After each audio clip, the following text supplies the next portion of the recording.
All right, Alveda King is sitting on the couch with us this morning. She's the niece of Dr. Martin Luther King Jr. and a Fox News contributor, and in town to attend an event out on Staten Island to represent unborn children. That is right. I'm Director of Civil Rights for the Unborn at Priest for Life, and we work about the civil rights from the womb to the tomb, the old, the sick, the elderly, the babies, the poor, the rich.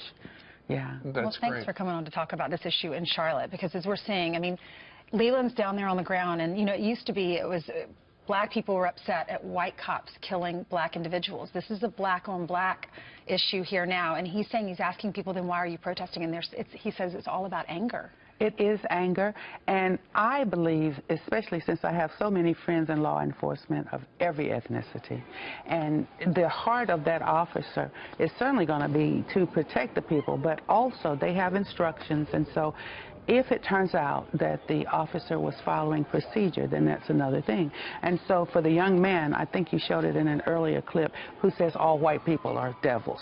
Well, no, and all black people are not angels. And so if you look at that and you see the anger, that's a matter of the heart, not the skin color. And so Uncle ML, Martin Luther King Jr., or Daddy AD would say Acts 17:26, of one blood, God made all people.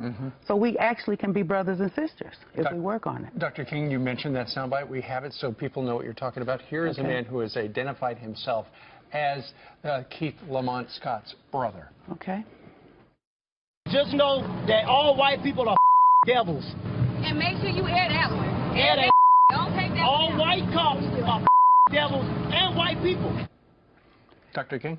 All white cops and all white people are not devils. All black people are not angels.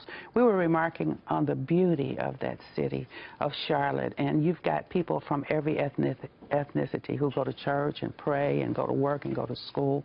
And so their own peace is being disturbed, not by protesters, but by rioters. And there is definitely a difference. And that's why I'm asking that spiritual leaders come forth outside of the four walls of the church. Go to church. Please go to church. But there are 7 days in a week. And to come outside of those four walls and call for peace, for justice, but let it be righteous justice, not angry, I have to kill and loot justice. And not just the leaders, though, also all of us who are spiritual individuals. Well, this is true, because each in our own little network in Dominion territory, we have leadership potential. So spiritual leaders come forth. Whether you are a big congregation, little congregation, you can lead in your own house.